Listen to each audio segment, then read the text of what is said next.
If this reading found you today, I feel like Spirit is speaking directly to someone who has been emotionally disconnected from their own progress. Because the energy here feels like someone who has been doing the work, showing up, pushing through, but still feeling this quiet frustration underneath. Like part of you is wondering, why does it still feel like something is missing? And with the Five of Swords sitting on the bottom of the deck, I need to say this first. A lot of what you've been battling lately has been mental. This feels like internal conflict, overthinking, second-guessing yourself, replaying situations, questioning whether you're doing enough, moving fast enough, becoming enough. And honestly, I think some of you have been your own harshest critic lately. The Five of Swords can point to mental exhaustion that comes from constantly fighting invisible battles in your own mind. Spirit keeps showing me someone who is tired of carrying self-doubt, and this reading feels like a wake-up call, because the first card out is the Four of Cups. This is emotional detachment, feeling uninspired, disconnected, unsatisfied. And honestly, this doesn't feel like laziness or lack of gratitude. This feels like spiritual restlessness. You may have accomplished things. You may be doing everything right.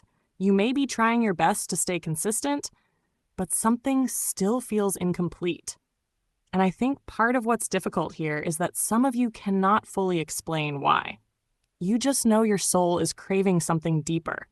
The Four of Cups often appears when life is trying to offer you something new, but emotional exhaustion is making it difficult to recognize it.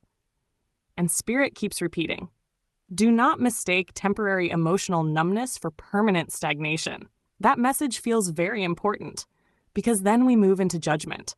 And this changes everything. Judgment is awakening. It is realization.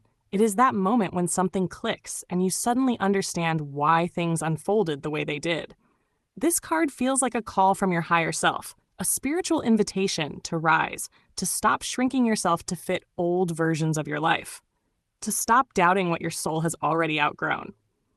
And honestly, I think some of you are standing at a very important crossroads. There is a part of you that already knows it's time to answer a higher calling. Maybe this is about your purpose, a path you've been resisting, a decision you've been avoiding, a truth you've been hesitant to fully accept. But judgment says clarity is arriving, and once it arrives, you cannot go back to pretending you don't know. Then we move into the Hierophant, and this feels deeply significant because this card is about spiritual wisdom, structure, commitment, discipline, and stepping into alignment through consistency. This tells me your next level is not going to come through chaos.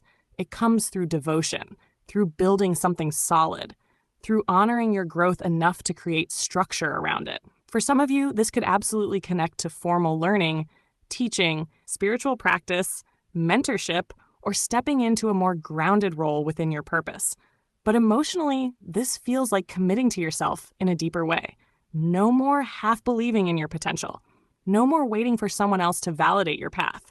The Hierophant says, trust what your spirit already knows. Then we move into the Eight of Pentacles.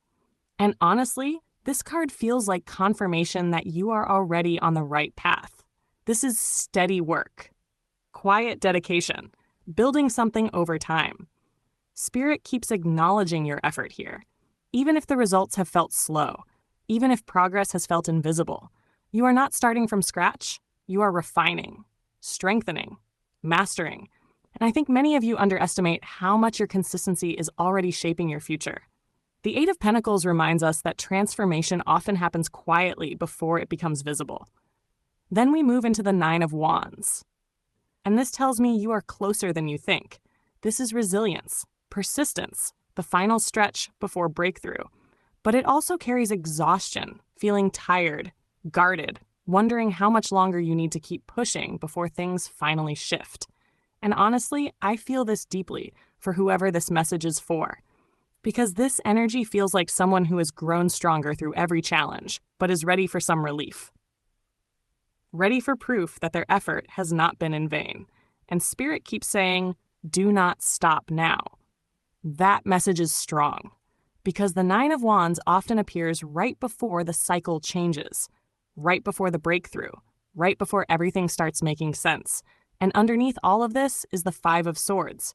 which tells me the biggest thing you are being asked to release is the internal battle, the self-doubt, the mental pressure, the need to constantly prove yourself.